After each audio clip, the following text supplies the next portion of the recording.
Good afternoon. Can you hear me okay? Excuse me, if you can hear me okay, please put an H in the chat. I'm glad you're able to join me this afternoon. It's been raining here today in Columbus, Indiana.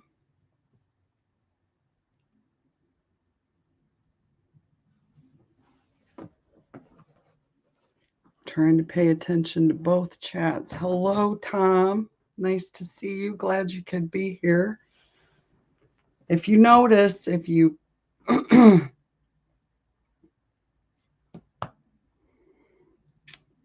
not make it so long today.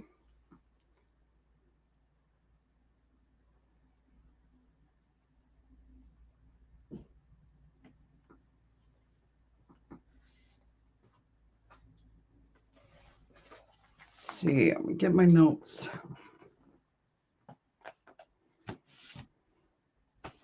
As you know, life does life stuff. Things get switched around sometimes. I'm going to do my best to do once a week, Tuesday afternoon. We'll talk about what's going on. Here at We Can't Not Talk About Bees. Right now, being the end of March, going into April, the bees are going to swarm unless we do things to stop it. When we were at the last Bartholomew County bee meeting, the first in its new location. Good afternoon, Rick. Good to see you.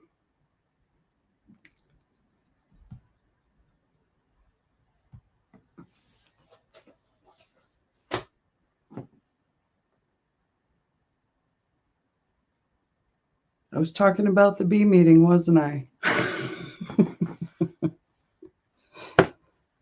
There were 10 people in attendance. It was a stormy night. We ended up having a tornado. I dodged a tree in the road on the way home.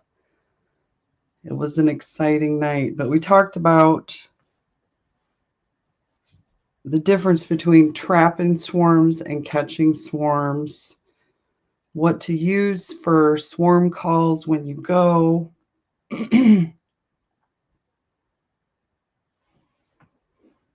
Confirm before you go that the insects in question are in fact honeybees that you want to collect and not yellow jackets or hornets.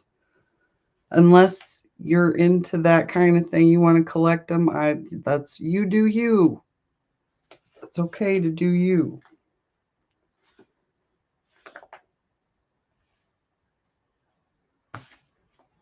I will give a few more minutes before I address the email question. I did get one question in email. Thank you.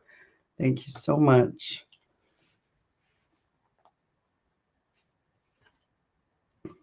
From Galloway Lights. Can you imagine what his question would be?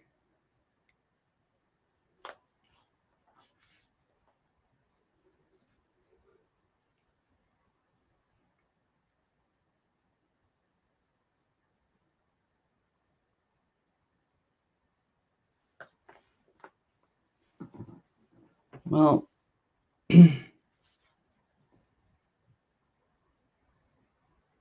Frank from Galloway Lights asked, is there any gold in the honeybees collect?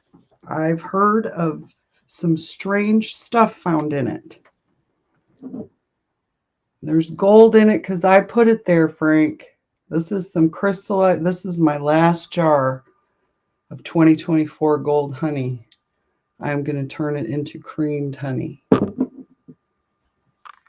That is my plan if things go the way that they're supposed to go.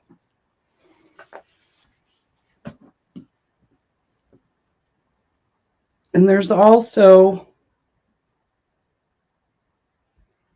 my Brown County bee buddy. She found a rock in one of her hives. Howdy, lawn lifters. It's good to see you. Excuse me, I haven't seen you in a minute. I hope you're well. I was just trying to say that. Let me get a drink of water.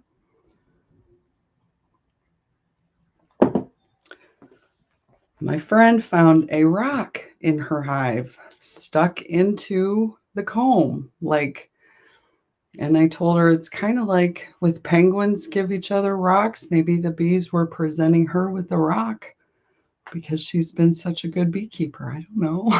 It was neat. The things we find in these beehives.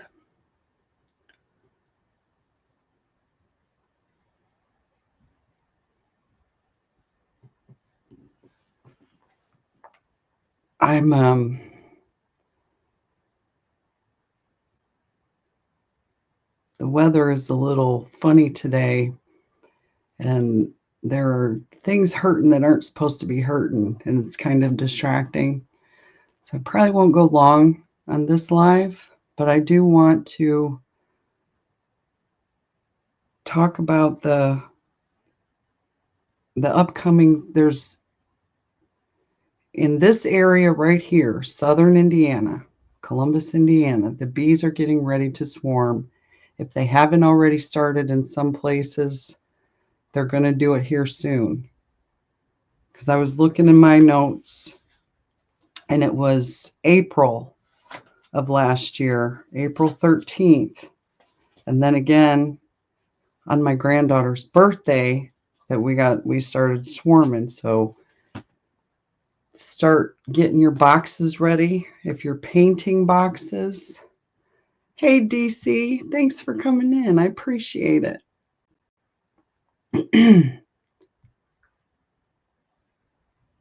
Speaking to everybody. Get your boxes ready, get your sheets. It's good to spread out a sheet when you're collecting swarms so that you're not trying to find the queen in the grass. That's a very challenging task indeed.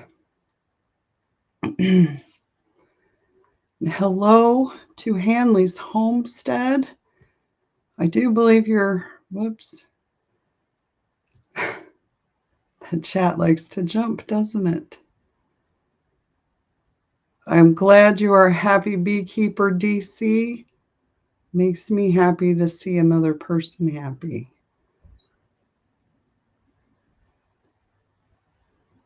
I brought tea today. I brought tea. It's a chamomile variety.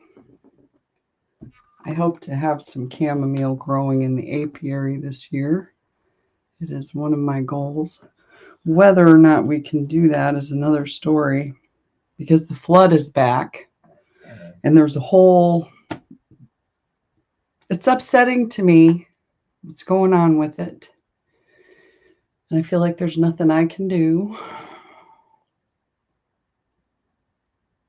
So the next subject, I want to recognize all of you supporters. Thank you. Thank you. Thank you. From the bottom of my honey-filled heart. I would not be here. Literally, I would not be here if you guys hadn't encouraged me to just go live, Sarah. Just go. Just do it. Just start talking about bees. Well, that I can do. But in front of the camera, it's taken a lot of practice to do this. So I appreciate you coming along with me while I practice.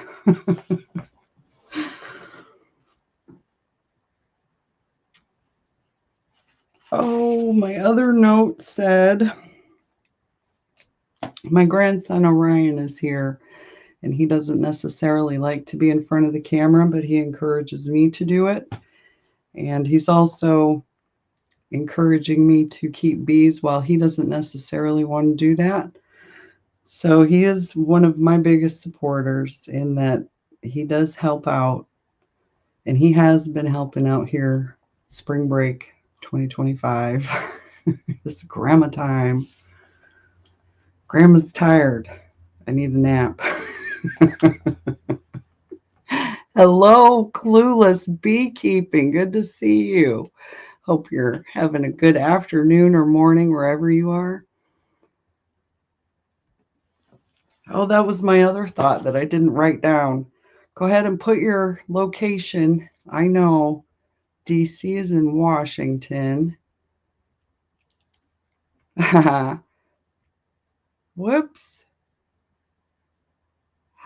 It's been that kind of day. It really, really has. Okay, Clueless is one of them Texas beekeepers. Good to have you in here. I have not yet been to Texas. Can you believe it? Hello, Dennis. Nice to see you. Thanks for coming in. Hang on. Chat's moving now. And Dennis is also in Texas. Okay, so let me write this down. We've got Texas and Washington. Now, Rick is in Ohio. Yes, keeping bees with a smile. And yes, Hanley's homestead is in Indiana. In northern Indiana. You guys get a little bit more cold than we do down here in southern Indiana. I worry about the plants coming up. I see daffodils blooming. I spied a dandelion the other day. Trees are popping. I'm starting to see that real faint green. It says stay away from Texas. It's hot. Oh no. It's going to be hot from now on, huh? Need the rain? Let's send rain to Texas. We will send rain to Texas for you. Hello, Laura. Good to see you today. How's your garden? I was just thinking about, I don't want to really plant anything outside until the last frost. And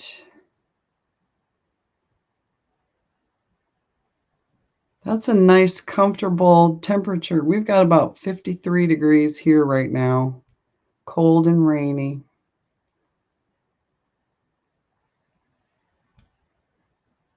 Yes, I love to see them with their pollen pants coming in. I've noticed, it's been my experience, that if it's 45 degrees Fahrenheit and sunny, they'll be out at least doing their cleansing flights. It says we'll trade heat for frost.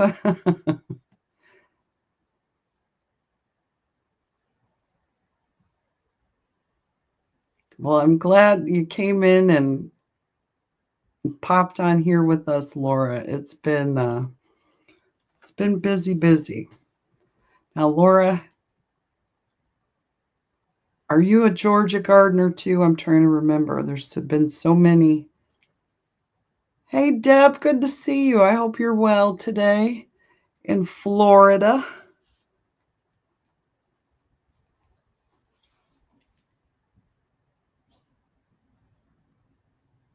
Yeah, that rain, I know it's necessary, but it's been keeping me from doing things that I'd like to be doing.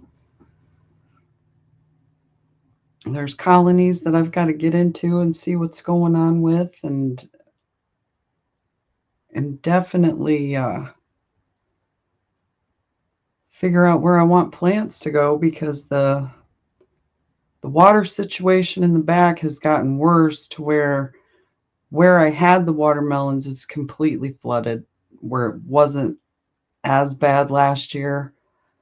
But this year is just worse.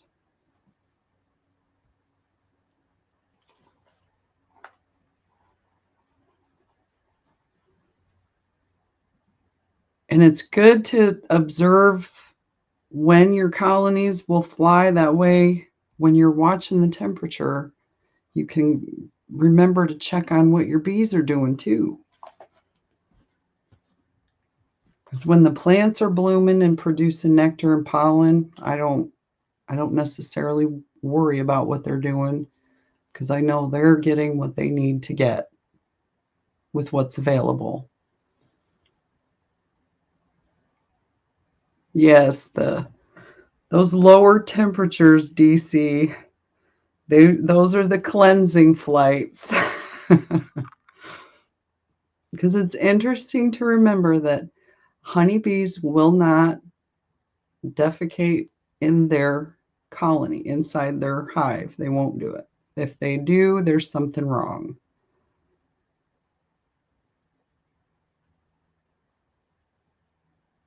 Well, I hope you can make time for your garden. It's important to at least walk through, stop and smell the roses from time to time. We've got some, I think it was Stephen got them last year, lavender roses. I'm really hoping they come back this year because they were really pretty. Purple. You say purple in Japanese, murasaki. If you want to say purple rain, it's murasaki ame.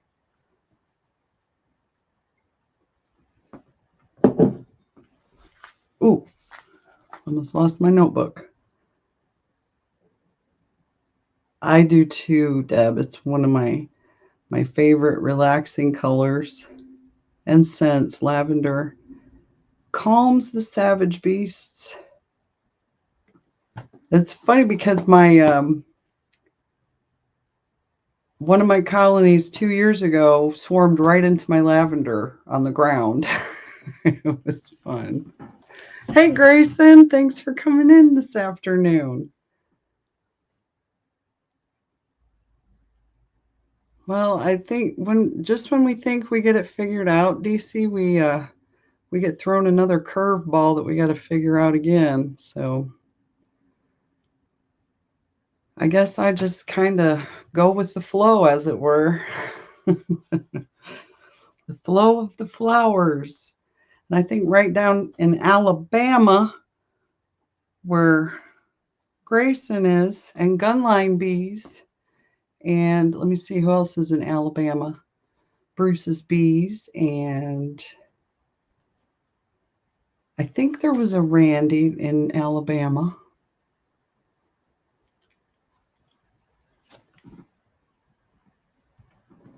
Dennis says, can't stay long. Came by to say hi and give a like. Thank you. You all have a good one. Thank you. Thank you. You too, Dennis. I appreciate you stopping in. We're talking about these swarmy bees. They're going to start being swarmy. And if you're wondering, now's the time to start putting out your swarm traps and your scions. And here's a good article about scions that I found in hang on, this is the June 2023 of Bee Culture. And it's funny, when this article came out, we were making the scions just like this. Just like this. Now, that's not a permanent home. It's just a resting place for a swarm. So once you see them land on it, you have to act quickly or they'll leave. They really will.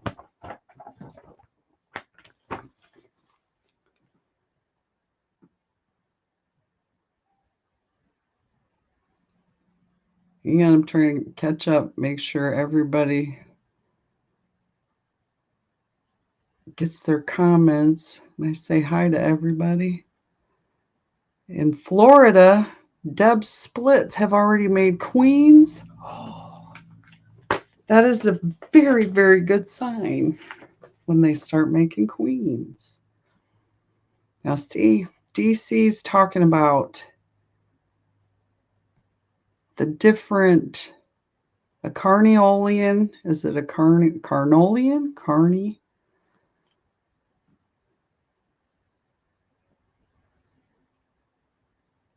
switch them into another box.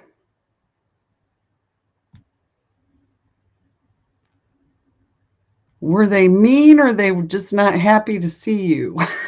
Because sometimes it's not that they're mean, it's that there's something going on. Maybe there's a skunk visiting them, and they think you're just the skunk coming back or something.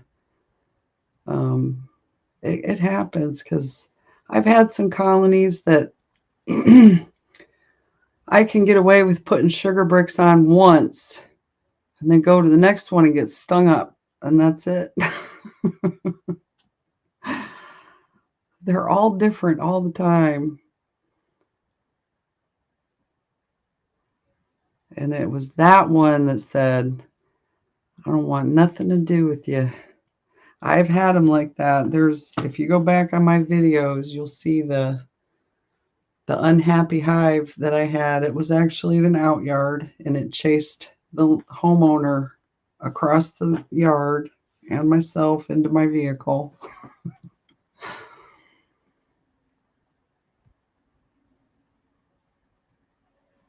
Oh, that's good that you're taking care of bees. Hang on, I got the wrong one. That is very fortunate, DC, to not have stings yet, especially when you go without gloves, because that seems like the first place they want to sting is your hands. So you might have gotten some of them Africanized bees there in Texas. From what I hear, all of Arizona is now Africanized colonies.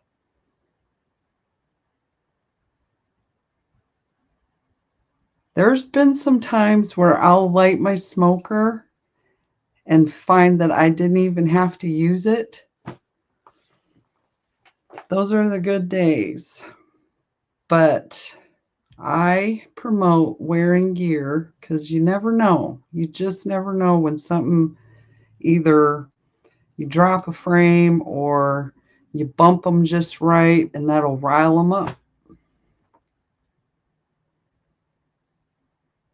Yes, they do find those holes, Clueless Beekeeping. They will find those holes. I I had one of my seams that decided to open, and they found that. It was on the leg, though. Deb brings a good point. After you split them, they can completely turn around and become more docile, less feral.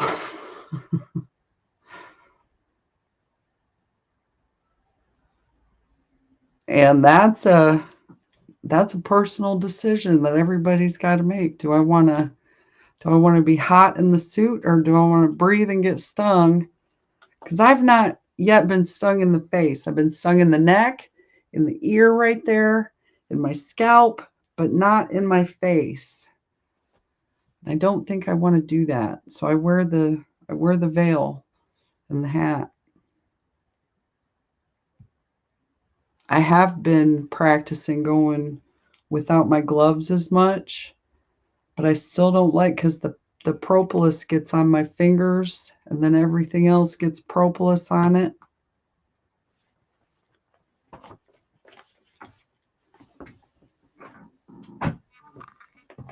So I like the gloves to keep the propolis off my hands, because the bees, they put propolis on everything.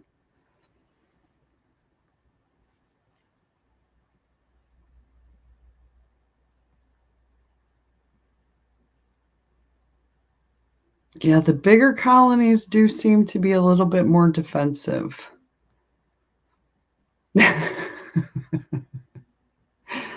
That is why I wear my protection. I have been stung a lot, and I can attest that it was my fault every time I got stung. Absolutely my fault. I like to wear my full suit. That way I know they're not going to get me. We need to keep Deb's record going. I hope you can do that this year, Deb. That in itself is a challenge, keeping it keeping them from stinging you.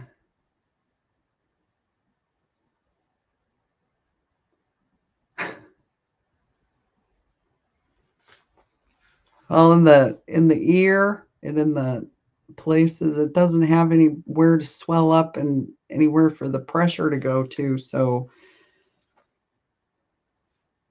I think that's why it hurts more, because I did get stung right here, and I really don't want to do that again. And I now keep a comb in my toolbox just in case, because the bees that got stuck in my hair, it was a very, that noise, I felt the panic rising. Managed not to panic.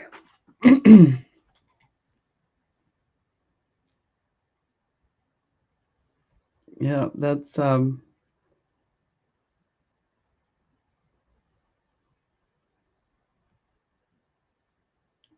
wear your jacket and keep wearing your jacket and gloves.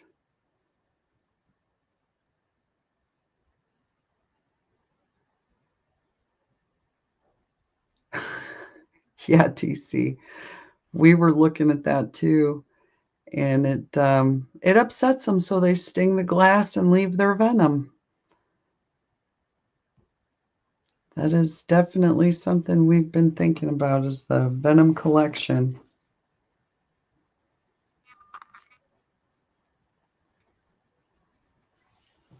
So in case you weren't here at the beginning of the stream, I put out a question. If you have a question about honeybees, send me an email. And I got one email. Thank you, Frank at Galloway Lights. He asks, is there any gold in the honey that bees collect? I've heard of some strange stuff found in it.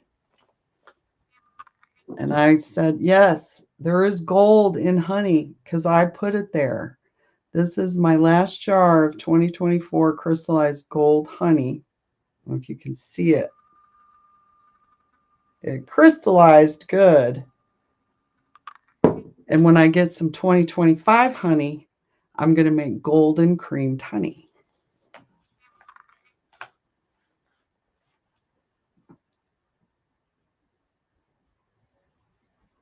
Why are you saying sorry for saying that word, DC?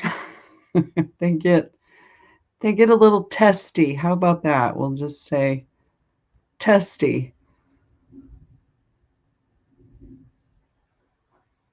Yes, it is. It's also magnificent. And I'm thinking about, I need to just go pluck a bee off of the landing board and make her sting this arm. This arm has been giving me issues all day, all week, all month. But I'm on the waiting list. I'm trying to wait patiently. It's going to be okay. Daijoubu. Daijoubu desu.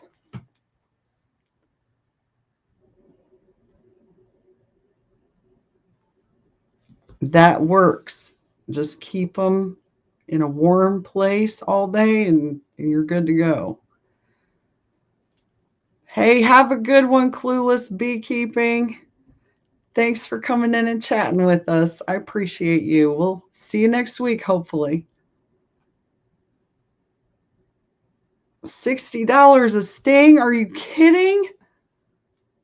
They pay $60 a sting? Hang on, I got to write that down.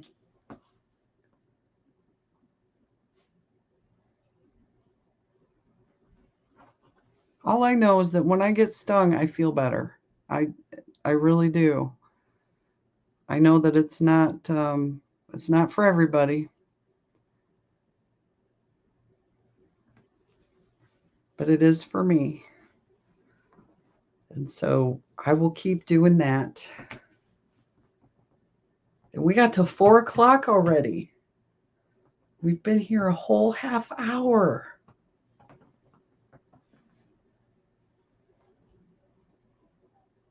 I kind of went through all of my notes.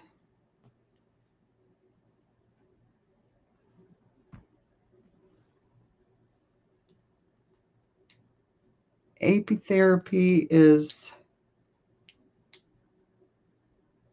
I'm not sure how to go about it in Indiana for other people. Like, I know I can treat myself. That's not it, but I couldn't treat you without having some kind of certification or something. Hang on, let me make a note to write that down. Research apitherapy.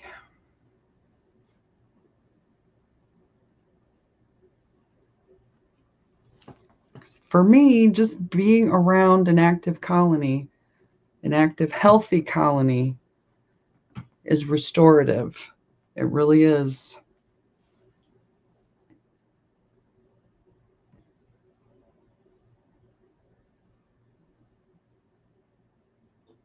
See, I don't know if it's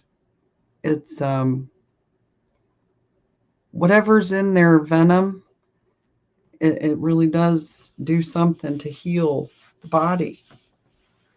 And the propolis, that's a powerhouse of words I can't pronounce. Those are what I call $10 words.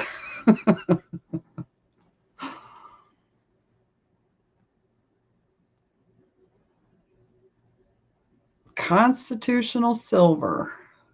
Collector Rick, thanks for the tip. Now that is something, if venom is an anti-cancer, that would be something, wouldn't it?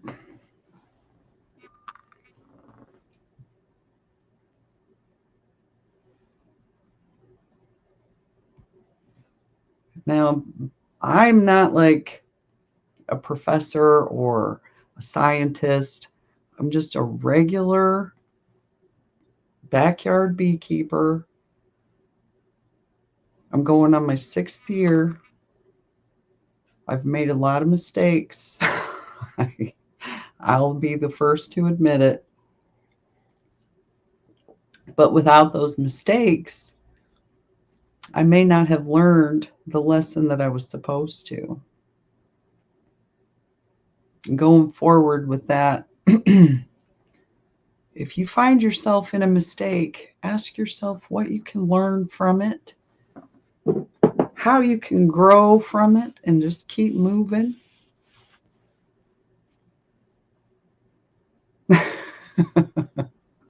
Oh, me too, DC. I try to understand.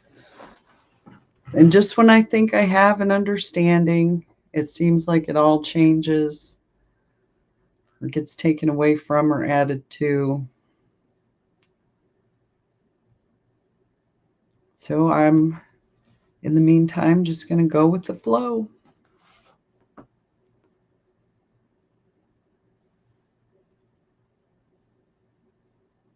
It's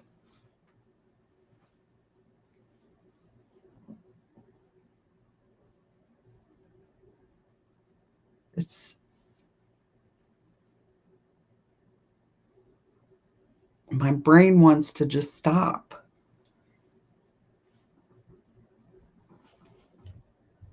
So the end of March is good for getting your boxes ready. If you've got boxes that need painting, do it now, finish it up. Now is the time to do that. Or if you're going to burn them or wax them, whatever you're going to do, start getting your equipment ready. I have a bunch of resources that I have to go through to see what's not going to be reused, because there's a lot of black comb, like dark, heavily used comb that I'm probably going to try to render. And those are another decisions that you got to kind of make for yourself. Nobody can really help you do that. Sometimes it's not in the book. It's not in the book. Nobody brings it up at meeting. So the next time you're out with your bees, when it's just you and your bees, slow down. Try to look at things from their perspective. because they're building it for them after all.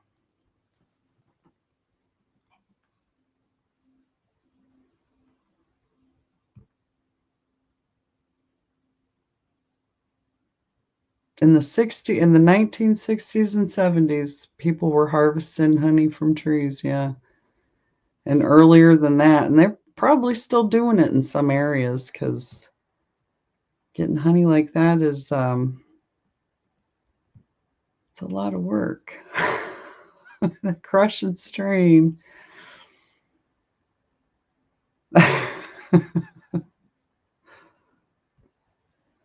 Because I didn't get we did that first year, we didn't have the extractor, and I still have the 2-frame extractor. I don't have one of them fancy. We're not fancy around here, but the 2-frame extractor, don't put the wired frames in it, because I had one, I forgot, I traded with my bee buddy, and they filled it with honey, and I forgot that it was a wired wax foundation, and it blew out all over the extractor. And it was a mess to clean up.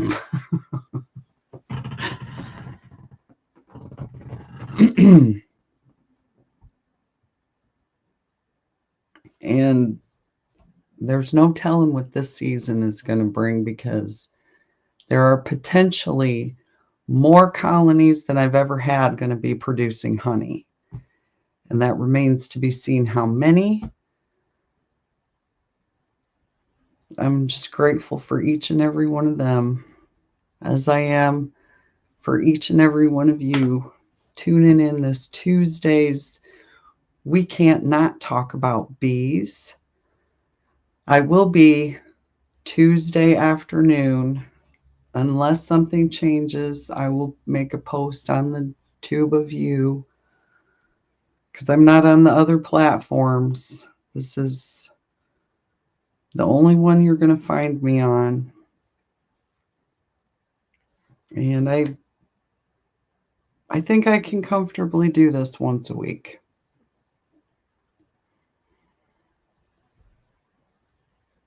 Maybe next time we'll have more time to talk about these bees. So with that, you are so dear to my heart. Thank you so much. Have a wonderful afternoon, and I'll see you next time.